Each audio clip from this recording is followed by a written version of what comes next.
Hello, I'm Al with Basements Unlimited. Today we're going to go through the process of remodeling one of the basement jobs that we do all the time. Once we do the estimate process where we come out and give you a thorough estimate of your job and your cost and your time frame, and we get the okay to go ahead with the job, and the first thing we do is redo the drawings and get them submitted to the city, be it whatever jurisdiction you're in. And it's a simple sketch most of the time with the electric and the plumbing and all that on it. Because in basements rarely require anything structural, most of the time this type of drawing will be sufficient. From there, usually wait a couple weeks and we'll get the approved plans. This is just an outside copy of that. And from there, then we start the building process. We 2x4 wood frame our walls. By code, we have to be an inch off the wall at least to allow air circulation. So any moisture that would unfortunately get on your walls, if it ever did, does not touch the wood. From there, it's got treated wood on the sole plate, required by code, and all those are power hammered in around the room. And then the other thing that we have to do is we also have to have fire stopping at the top. This picture here, it looks open, but there's actually plywood that we've put up there that stops the any fire that would get in a wall. Unfortunately, it'd be blocked and stopped there. From there, then we bring in the different subcontractors in, be it heating and cooling, plumbing, electric, low voltage wiring, all the different aspects that make this a special room for you. We put a lot of time and effort into making sure that all these items are exactly where they need to be and that you get the maximum enjoyment out of this room. On this segment of the different contractors that we bring in, we're going to concentrate on the different ones that make this bar workforce behind us here. As you can see, we've got a trench across the floor here that we've dug from the other side of the room. They had some rough-end plumbing already, so we've dug like a 30-foot trench, and this is done by a concrete saw company that cuts the floor. Then the plumbers come in and run their lines. This one is not complete yet, it doesn't have the water lines in it yet. And then we have got the different wiring that's in this bar, and we go through a lot of effort not to lock people into different things because we want to be able to be very flexible with them. So you'll see a lot of times that we'll use wire loops instead of putting things exactly where they're going to be. That way, if a customer changes their mind with the location of an item or adjusts it, we don't have to rip everything out. We can put it in exactly where they want it. And in this case here, we've got microwave, disposal, and then the different GFI outlets that were required around the room.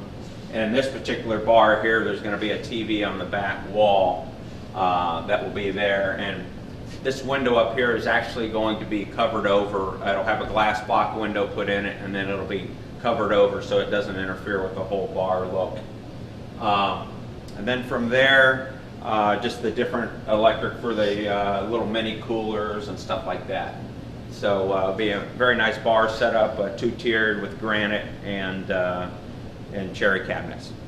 In this segment now, we're going to talk about the framing of the soffits and some of the vent work and gas lines and stuff like that. This is where you can really make a job look nice or make it look very choppy. We go through a lot of effort to make it look consistent with clean, straight lines and hiding different things and moving vent work so that we are able to achieve those lines. In this case here, we've taken this vent work that had several different lines that were in the room and moved them all to a convenient area that is up and tucked away, all together uniform. And we can make a nice soffit all the way down. And then we also had to, by code, you have to be 3 inches away from a flexible gas line. So for that, and with the AC line going across the ceiling, we frame this all down. And in this basement, it's nice that we had the height to begin with. And then the thing that really made it nice was that we tied these two together at this end. Instead of making this two separate entities, and make it one continuous soffit. In this room right here, that's going to be used for a workout area with different machines in it and stuff. What you get into a lot is the mechanical areas. In this case here, we've got 2 water heaters, one being an electric, one gas. Different codes on how close you can get to them. Most of the time, you can get right up near them as long as they have access to them. In this case here, we're going to put double doors on this so they have complete access to both of these and a little bit of storage behind.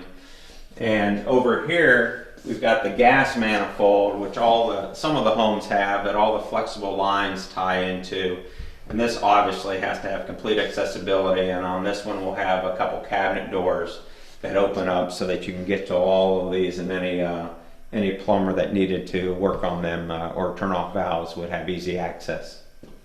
In this job right here, we added a half bath.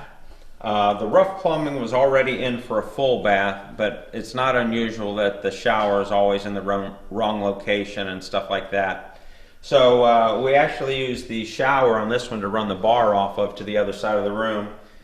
Kept the toilet in its present location, and then the vanity line is always pretty flexible.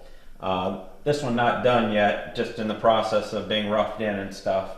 And you'll have a bath fan that has to be vented outside, light over the pedestal sink, and ceramic flooring, and just make a nice half bath for them down here. We always have to plan around the electric panel on a job, and usually the rest of the hub of the house is also here, from security system to phone to cable to the internet to everything, the whole hub. So what we do on this is this will be completely framed out in this wall here, which isn't done yet.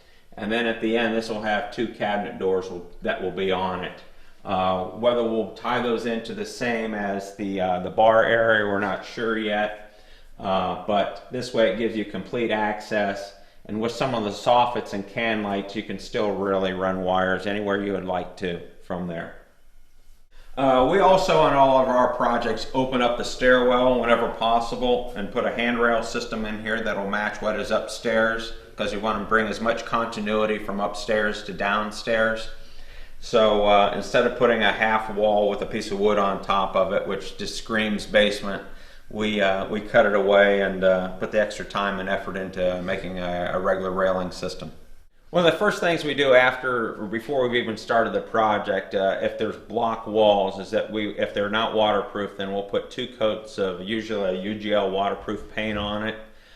This is kind of like the final barrier of moisture. It just locks out everything that's possible. Obviously, it's best that you have your drains and your gutters and your downspouts, and you have proper soil outside so that water's running away from your house, all those different type things. With your sump pump working, test it once in a while to make sure it is working, and you should have a nice dry environment.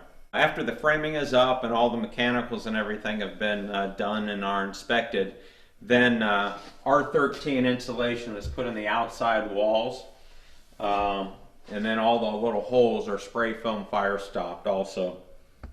This provides a nice warm environment, and also some people will do the ceilings if they want some sound insulation in there.